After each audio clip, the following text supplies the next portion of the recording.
We have seen the definition of catalyst and the phenomenon what we call as a catalysis, where we have seen already that the substance which acts as a catalyst, that should merely increases the rate of reaction or the velocity of reaction to yield the quantity of the product which remains chemically unchanged at the end of a chemical reaction. We have also seen that a catalyst may be in solid state, may be in liquid state, or maybe in gaseous state. These are classified mainly into two classes: heterogeneous type of catalytic reaction and the homogeneous type of catalytic reactions, where we have seen if the reactants and the catalyst both are into different states of matter, they comprise of two different states, and hence all such reactions where the catalyst and the reactants both are into different states of matter, the reaction is called as the heterogeneous type of catalytic reaction. On the other hand, in homogeneous type of catalytic reactions, where the reactants and the catalyst both are in the same state of matter, all such reactions are known as a homogeneous type of catalytic reaction. So this part we have already covered. Now the remaining part that we are going to cover today is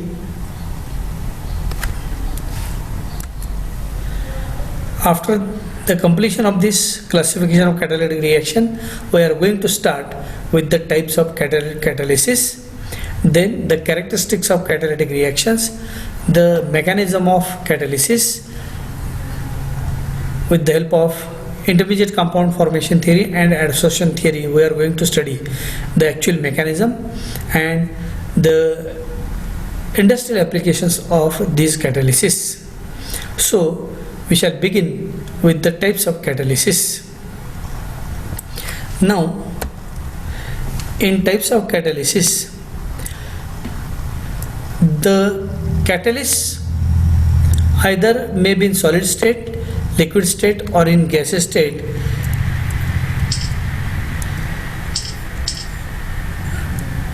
These catalysts are classified into 6 different types.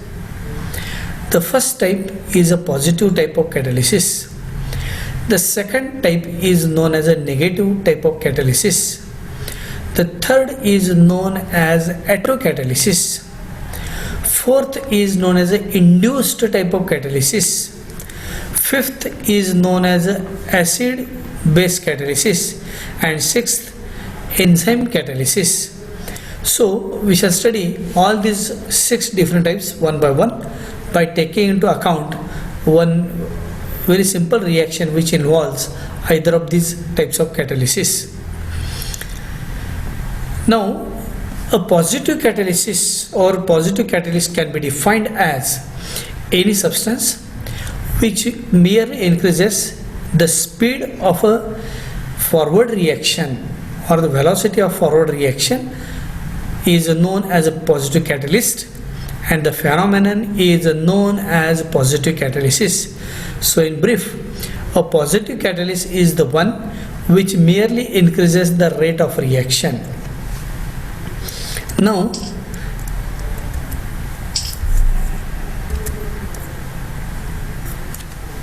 the best known example of the positive type of catalysis I would like to share with you is the oxidation of sulfur dioxide into sulfur dioxide.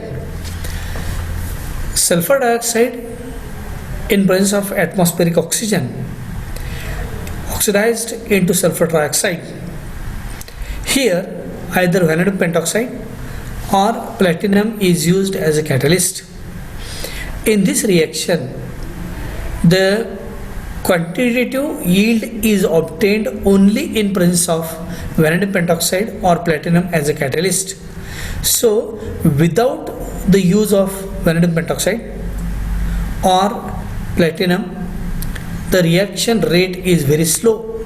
So because of the presence of these catalysts, the rate of reaction is increased, and the substance that is used during this reaction that remains chemically intact. So platinum or vanadium pentoxide is known as the positive catalyst, and this phenomenon is known as a positive catalysis. Another reaction may also be discussed here, that is the decomposition of potassium chlorate, KClO3.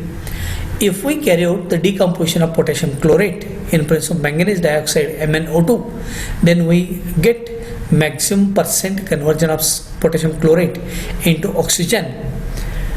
In this reaction, the quantity of oxygen thus obtained, that is, depends upon the use of catalyst. Here, in presence of MnO2 as a catalyst, the reaction is faster, and hence manganese dioxide is known as the positive catalyst, and the phenomenon is known as a positive catalysis. So this is all about the first type, that is positive catalysis. Based on this knowledge, the second type is known as the negative catalysis. The definition of negative catalysis is exactly reverse to that of positive catalysis, where in case of negative catalysis, the substance which stops, retards or inhibits the normal course of a reaction, this substance is known as a negative catalyst, and the phenomenon which involves the use of such substance is known as a negative catalysis. So here these substances, they play a negative role to stop or to inhibit or to retard the normal course of a reaction. In this case, I would like to give you one example of a decomposition of hydrogen peroxide. Suppose if hydrogen peroxide is exposed to room temperature, then hydrogen peroxide easily decomposes into water and half molecule of oxygen is evolved. So this is a normal course of a reaction. If we want to stop the normal course of the reaction, or if we want to stop the decomposition of hydrogen peroxide at room temperature, then we have to add certain substances which may retard or which may stop the decomposition of hydrogen peroxide. So if a drop of glycerin or if a drop of sulfuric acid, if it is added to the solution containing hydrogen peroxide, then the decomposition is stopped or it is inhibited. Hence, this glycerin or sulfuric acid is known as a negative catalyst. Another example may also be given here, that if chloroform CaCl3 starts to decompose, then, or if chloroform starts to oxidize, then chloroform easily form a poisonous COCl2 gas, that is known as a phosgene gas. In order to stop this oxidation of chloroform into poisonous phosgene gas, if we drop a drop of alcohol to the solution containing chloroform, then the oxidation of chloroform is stopped. That means the oxidation of CaCl3 into COCl3, that is stopped. So because of addition of a drop of alcohol, as the reaction rate is inhibited or it is retarded, hence alcohol is known as a negative catalyst, and the phenomenon is known as a negative catalysis. So here the amount of energy that is required to convert the reactants into products, that is very, very low. That is known as activation energy, that is the energy required to convert the reactants into product, that is known as activation energy, EA. Now another type, that is third type, is known as autocatalysis. The word autocatalysis means here the reaction is self-propagated, or the reaction that is self-catalyzed. So in some of the reactions, one of the product of the reaction has a catalytic effect on the reaction itself. The reaction proceeds gradually with increasing rapidity due to the formation of an autocatalyst during the reaction. All such reaction in which one of the product that act as a catalyst is known as autocatalyzed reaction. For example, we know a reaction between potassium permanganate and oxalic acid. During this reaction, the oxalic acid is to be heated to around 70 degrees centigrade, to which 1.5 test tube sulfuric acid that is to be added. Here, if we add KMnO4 during the titration, then Mn plus 2 ions that is provided by potassium permanganate, which combine with SO4 ions from sulfuric acid so as to form MnSO4. In the beginning of the reaction, the pink color of potassium permanganate that remains for a while. That means this pink color that persists for a while. But as the reaction is in progress, that means more and more if we add potassium permanganate, then which can produce or which can provide maximum quantity of the Mn plus 2 ions on combination with SO4 ions from sulfuric acid so as to form MnSO4, which is known as autocatalyst. So the reaction is faster at its latter stage because at a later stage more and more KMnO4 that is added, which provides Mn plus 2 ion to form MnSO4. So this is the best known example of autocatalyst or the reaction that is self-catalyzed.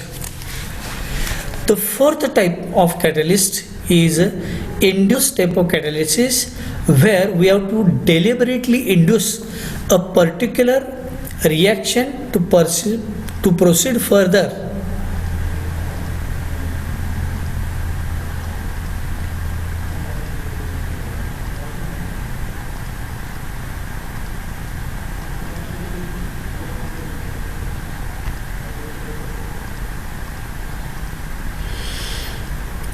Now, in induced type of catalytic reactions, we have to deliberately induce a particular reaction to proceed further. We know bromic acid can oxidize sulfurous acid into sulfuric acid. So bromic acid acts as an oxidizing agent which oxidizes sulfurous acid into sulfuric acid. Now,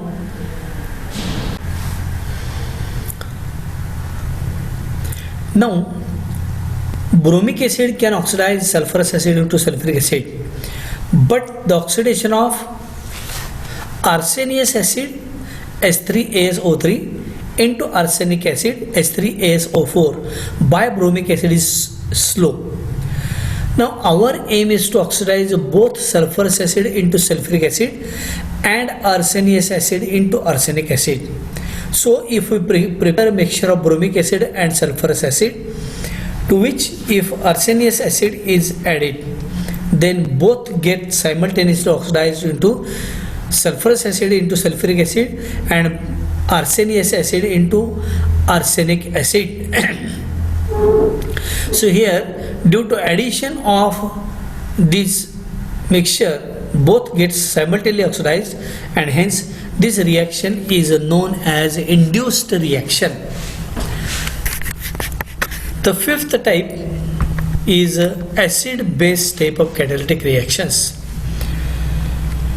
Those reactions which are speeded up by acid are normally known as acid catalyzed reaction, and those reactions which are speeded up by base are known as base catalyzed reactions.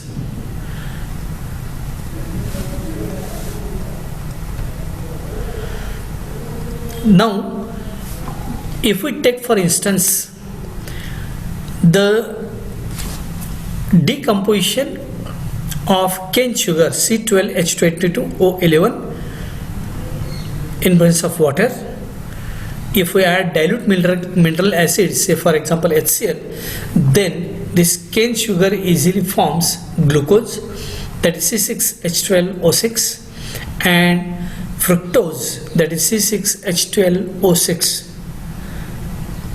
So this conversion of cane sugar into glucose and fructose is possible only in presence of HCl, and hence this is acid catalyzed reaction.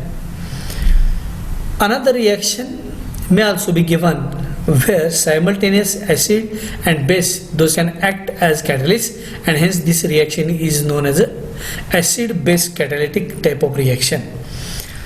The conversion of nitrile into amide and then to ammonium salt is a best known example where acid and base both act as a catalyst.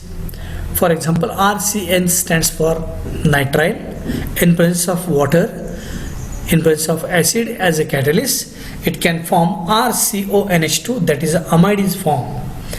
Now this amide RCONH2 plus H2O in presence of a base or alkali that is converted into RCOONH4, that is ammonium salt.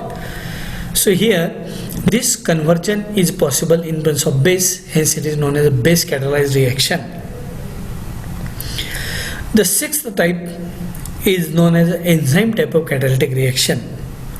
We know large number of chemical reactions are involved in animals and plants, where these reactions are carried out with the help of enzymes. So these enzymes, they can act as catalysts.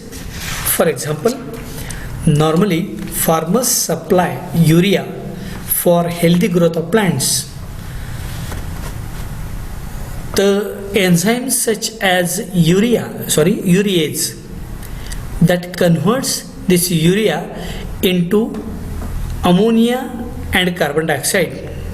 From this ammonia, nitrogen is easily assimilated by the plant, and hence this urease which catalyzes this reaction. Hence urease is an enzyme which can bring about the chemical change. Secondly, the conversion of glucose by using zymase. So the conversion of glucose by using zymase, which yields the product as ethyl alcohol and carbon dioxide. In this case, zymase is acting as an enzyme, that is a catalyst, which can catalyze this reaction. Now, after the completion of these 6 different types of catalytic reactions, that is a positive, negative, induced, acid base and enzyme type of catalysis, we are going to switch over to the next aspect of this is a characteristic of the reactions.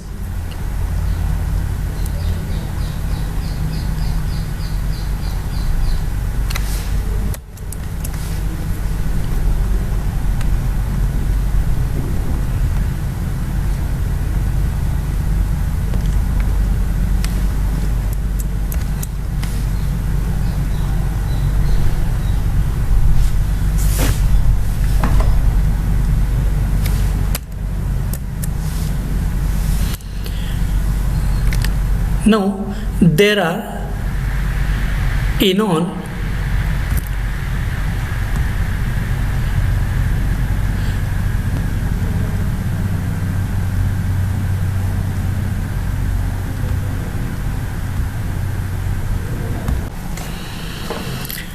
Now with regard to the characteristics of catalytic reactions, there are 6 different types of catalytic characteristics are there. One is the change in physical state. In this characteristic, we have to study whether during a chemical reaction, catalytic reaction, there any change in physical state took place or not. Secondly, the amount of catalyst, what should be the amount of catalyst that is to be taken during a catalytic reaction. third is the specificity of a catalyst, which is very important. Then fourth, the nature of catalytic surface, that means what should be the nature of catalytic surface. Fifth, the effect of temperature. So these are the different characteristics that we have to cover in this characteristics of catalytic reaction. First is change in physical state. Now, with regard to change in physical state, we have to find out whether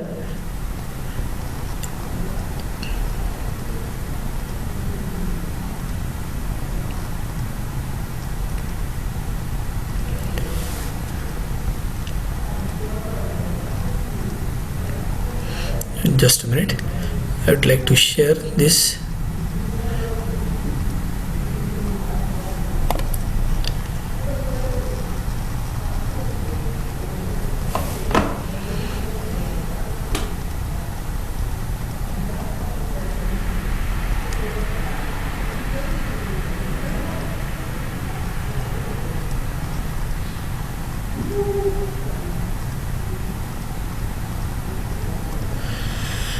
Now, in this first characteristic,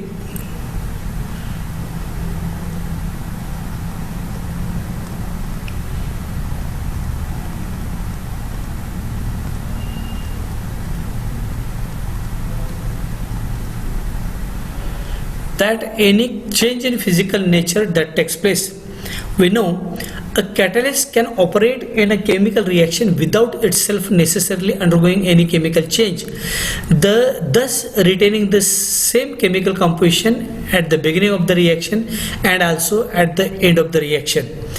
This leads to the fact that a catalyst plays a very important role in a catalytic reaction.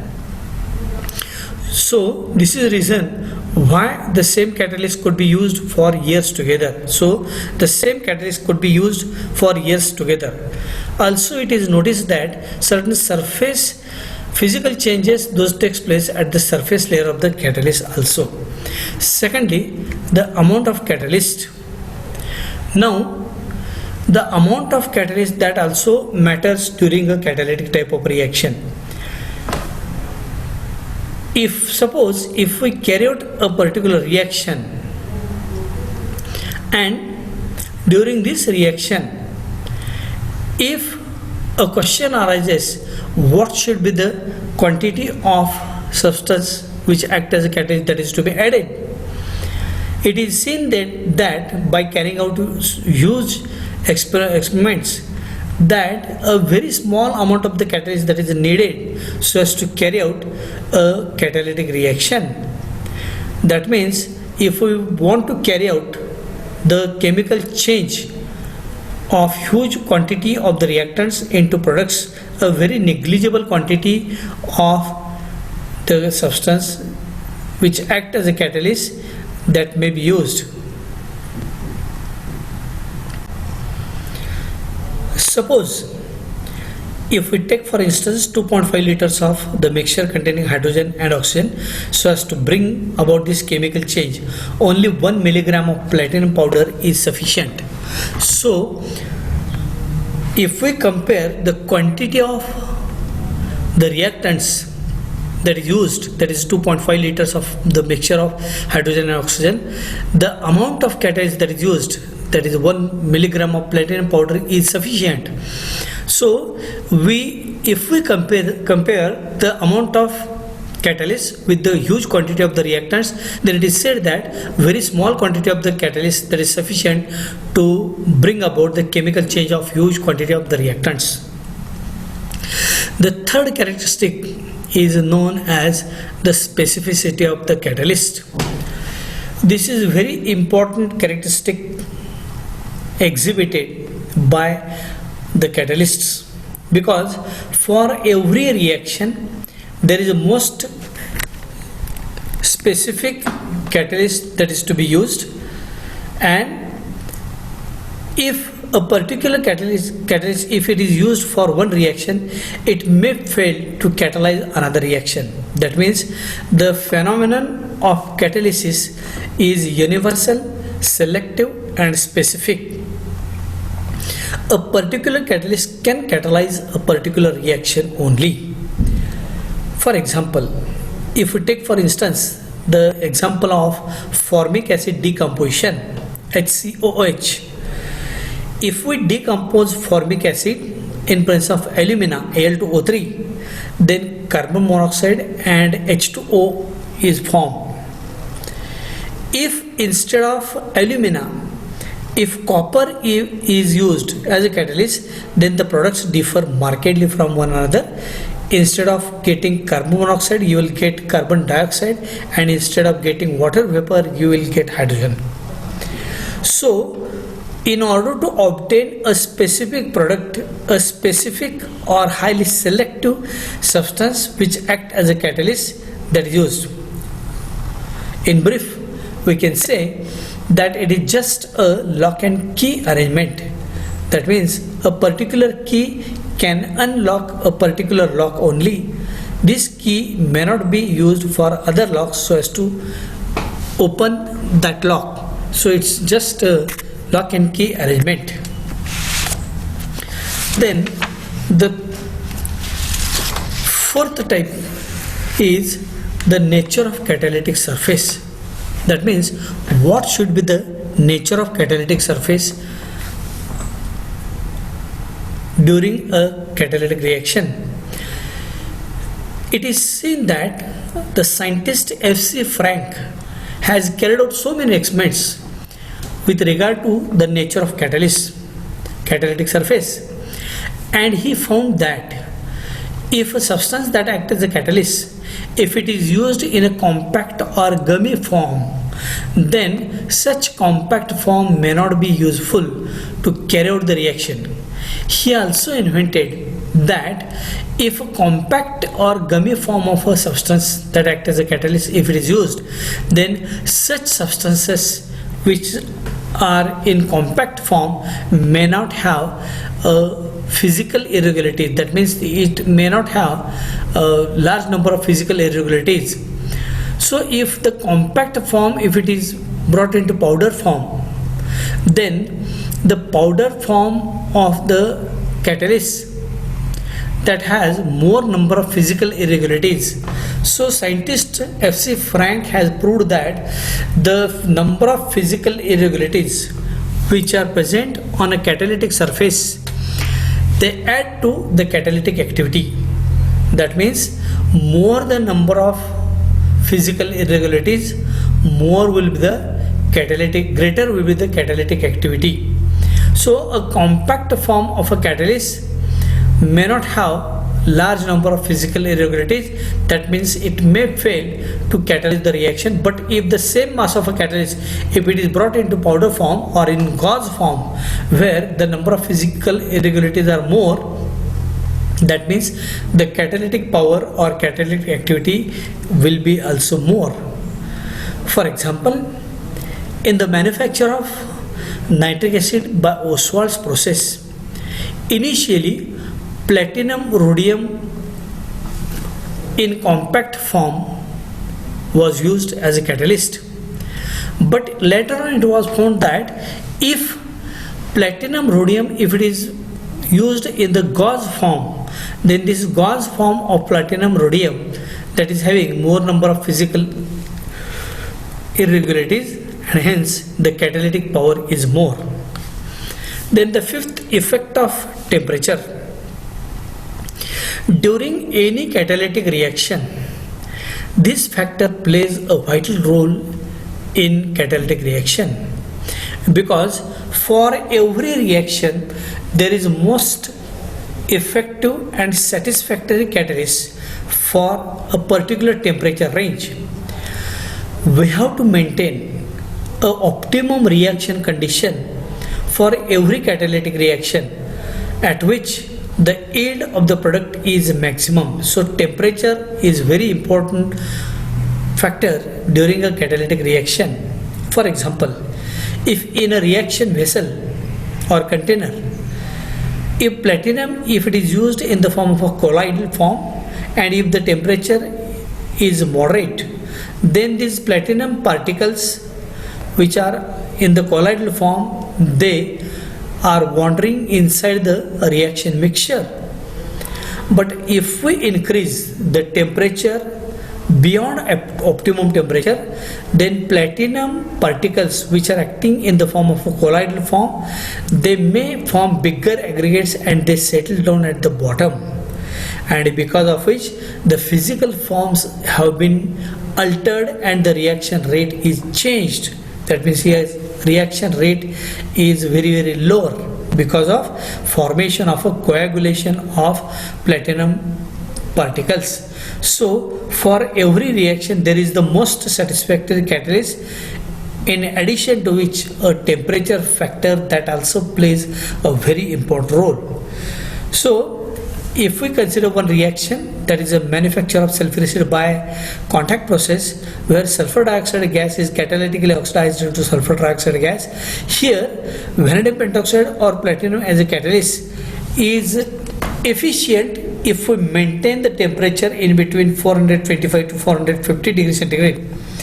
That means below this temperature or beyond this temperature, the efficiency of the catalyst may not be as good as should be, and hence to have the increased efficiency of the catalyst, the optimum temperature range is very important.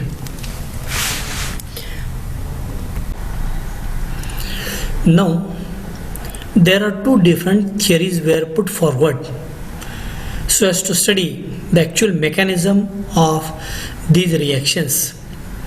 Two theories were put forward in order to study the mechanism of the reaction. First is the intermediate compound formation theory, and second is the adsorption theory.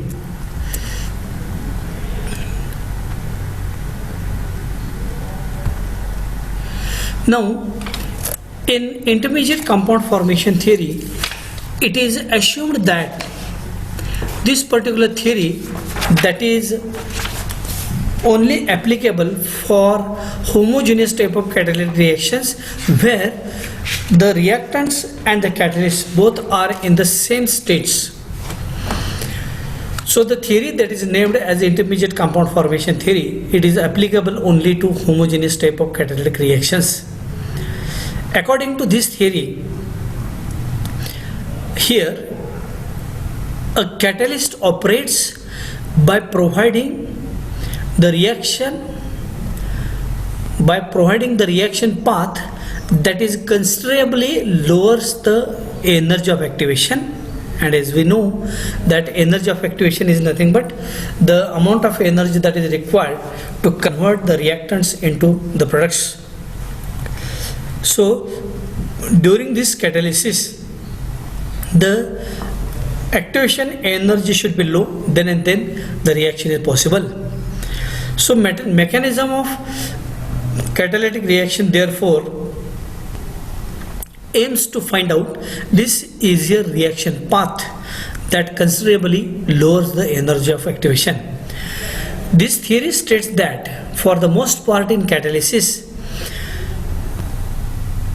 necessarily seems to involve the formation of an intermediate compound between one of the reactant and the catalyst itself. So one of the reactant and the catalyst, they can form an intermediate chemical compound. This intermediate chemical compound thus formed now reacts with another reactant so as to generate the product of the main reaction and the catalyst intact. Say for example, X is one reactant, Y is another reactant.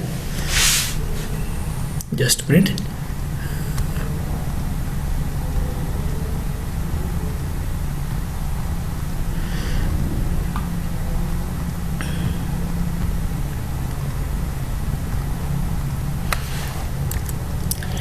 Now, according to this intermediate compound formation theory, I have given the reaction. A is a reactant number 1 and catalyst.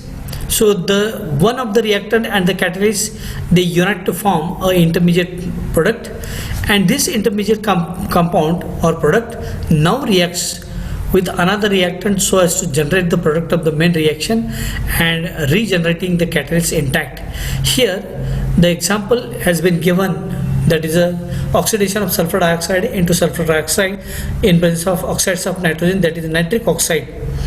In this case, first of all, the oxides of nitrogen unites with atmospheric oxygen so as to form nitrogen dioxide. Now this nitrogen dioxide unites to form one of the reactant, that is SO2, so as to form SO3, and the catalyst, that is NO, intact. So this is how the intermediate compound formation theory that works. The best known example of this theory, that is intermediate compound formation theory, can also be given with the help of the formation of a ether, or what we call as a diethyl ether. In the formation of diethyl ether, two molecules of alcohol are used and sulfuric acid as a catalyst is used. So C2H5OH, if one molecule of ethyl alcohol initially combines with H2SO4, that is a catalyst, so as to form C2H5HSO4, that is intermediate chemical compound, plus H2O. Now this C2H5HSO4 reacts with another reactant, that is C2H5OH, the another molecule of alcohol, so as to form C2H5 twice O plus H2SO4. H2SO4 is a regenerated catalyst and C2H5 twice O is a ether. So in this case, the intermediate chemical compound reacts with another reactant so as to generate the product of the main reaction. Another theory that is put forward is known as the adsorption theory. This theory is helpful in giving the theoretical aspects of only the heterogeneous type of catalytic reaction, where the reactants are in gaseous state and the catalyst is in solid state. Here it is assumed that this theory was suggested by Faraday in the year 1983. In heterogeneous catalysis, where the catalyst and the reactants are involved, the catalyst is in solid state, reactants are in gaseous state, the main role that is played by the adsorption, that is adsorption or the fixation of the reactant molecules by the surface of the catalyst. When the reactant molecules are adsorbed by the surface of the catalyst,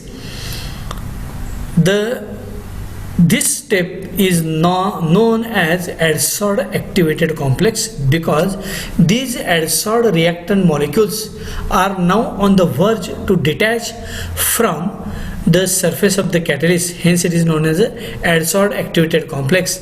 And after the completion of adsorption, the reactants unite together so as to form the products, and the catalytic surface is again made empty to receive another reactant molecule so as to get adsorbed, and the reaction continues.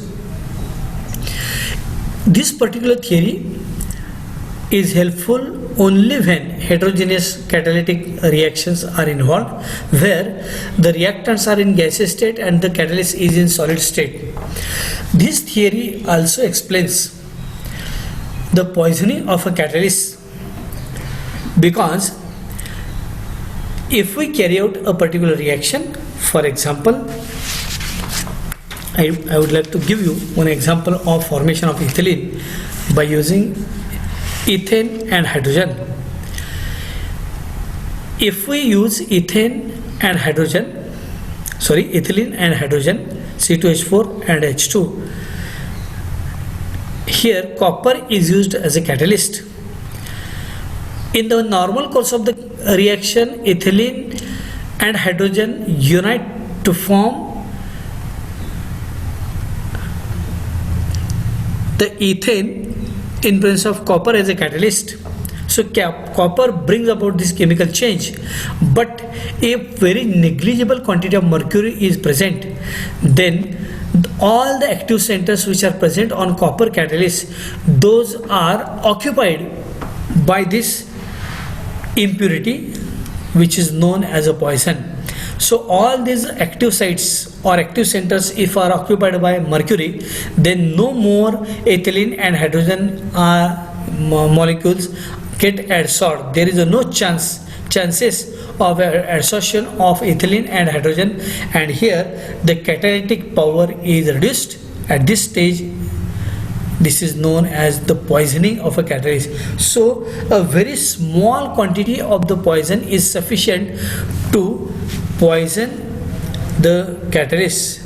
So all active centers, those are covered by these impurities. Now this we have already covered in the beginning.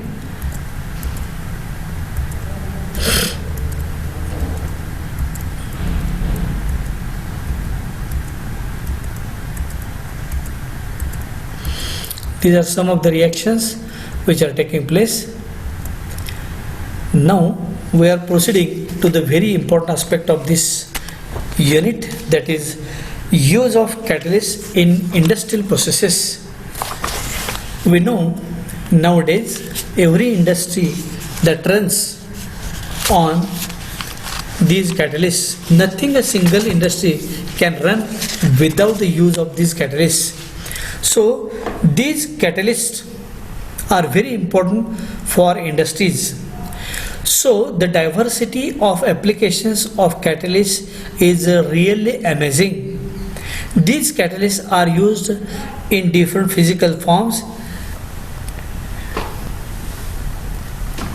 and under varying conditions of temperature and pressure, without which the efficiency of the catalyst may not be observed.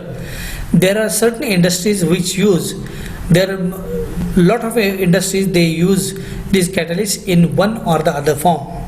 For example, I would like to mention sulfuric acid manufactured by contact process. In this case, initially sulfur and oxygen are burnt in good draft of air so as to produce sulfur dioxide. This sulfur dioxide catalytically oxidized into sulfur dioxide in presence of atmospheric oxygen and platinum or vanadium pentoxide as a catalyst.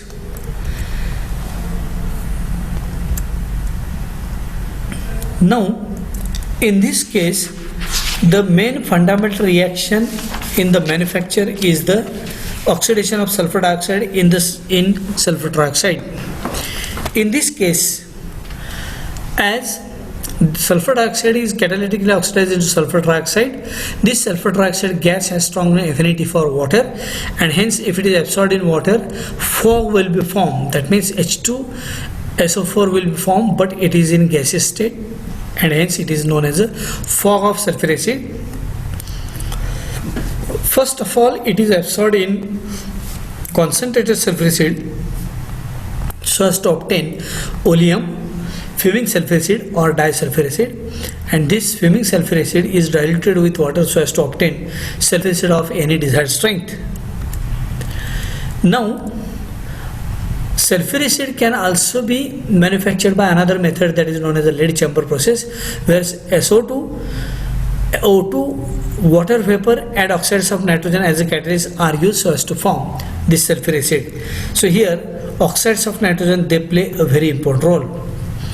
One more industry, that is formation of ammonia by Haber's process, where one part of nitrogen is intimately mixed with 3 parts of hydrogen so as to convert this nitrogen and hydrogen into ammonia, where iron or ferric oxide that is used as a catalyst. Now, hydrogenation of oils such as dalda. Here nickel is used as a best catalyst. Sometimes palladium or platinum may also be used. In Haber's process, one part of nitrogen is mixed with 3 parts of hydrogen so as to form ammonia. The reaction itself is an exothermic reaction.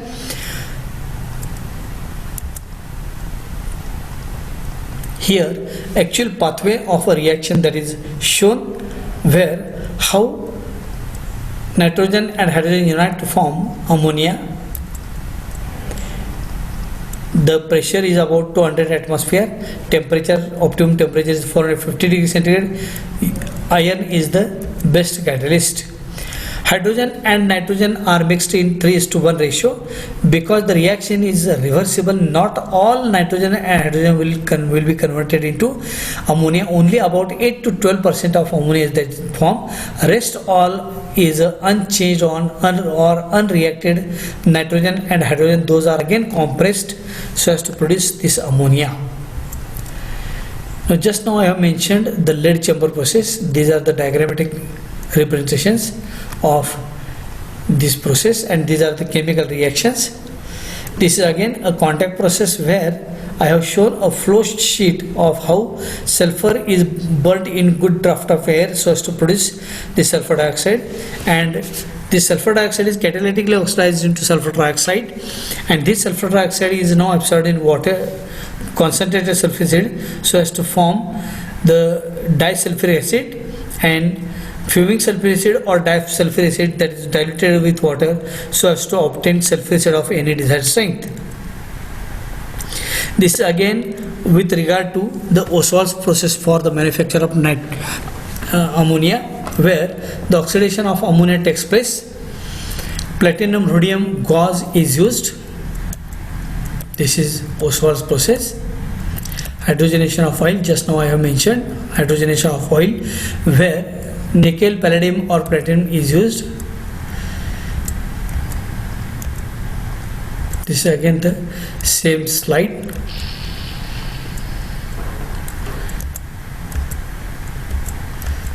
The hydrogenation of oils. In fermentation, these catalysts they also play a very important role. Alcoholic fermentation. So this is all about the various industries. Those are using these catalysts in one or the other form. So it is said that all these industries they use this catalyst in one or the other form. So in this topic, so far we have covered the definition of catalyst, the phenomenon of catalysis, then the two different classes of catalytic reaction, that is heterogeneous and homogeneous catalytic reaction. Then we have studied the types of catalytic reactions, that is 6 different types of catalytic reaction, that is a positive catalysis, negative catalysis, autocatalysis, induced catalysis, acid base catalysis and enzyme type of catalysis. Then we have studied 2 theories of catalytic reactions, that is intermediate compound formation theory and adsorption theory, and lastly we have covered the use of catalysts in industrial processes. So with this I would like to conclude this topic of catalytic catalysis.